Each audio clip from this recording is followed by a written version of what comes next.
90 години нашето читалище гордо носи името на великия апостол на свободата Васил Левски.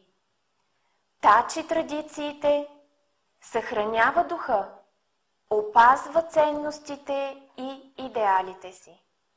В читалището творят над 120 самодейци в различни колективи.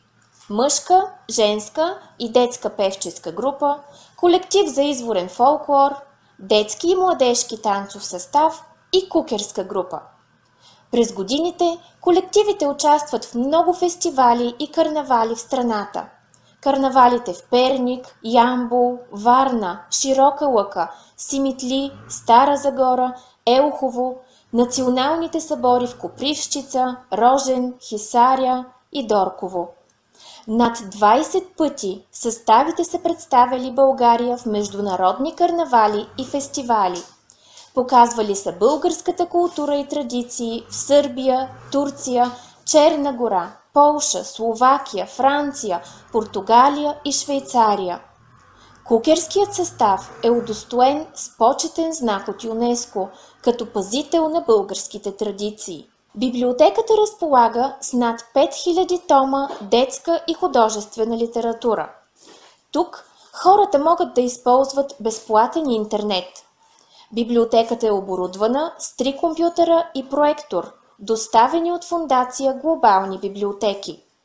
В сградата се намира и чудесен детски кът, където децата се събират, за да творят и опознават света.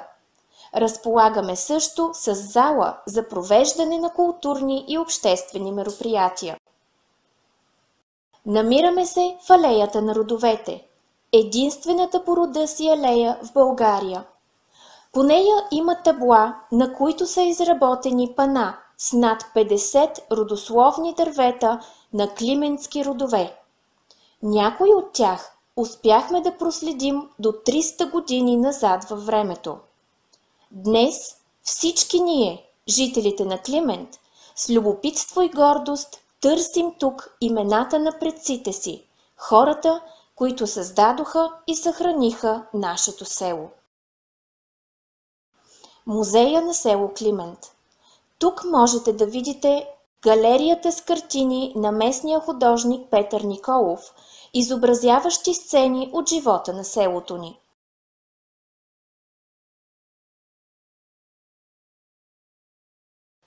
Снимковата история на Климент с над 600 фотографии, като най-старата от тях е от 1910 година.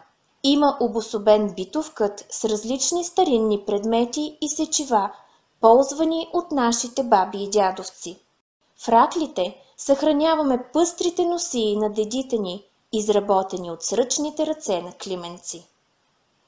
Алеята на стародавните климентски традиции. В голяма метална книга с превод на английски език са описани традиционните празници в нашето село. По алеята са разположени над 20 пъстри пана, изобразяващи сцени и моменти от делниците и празниците на клименци. Показани са характерни елементи от носиите на Климент. Всеки може да се въплати в различни образи – розоберачка, кукер, коледар и много други.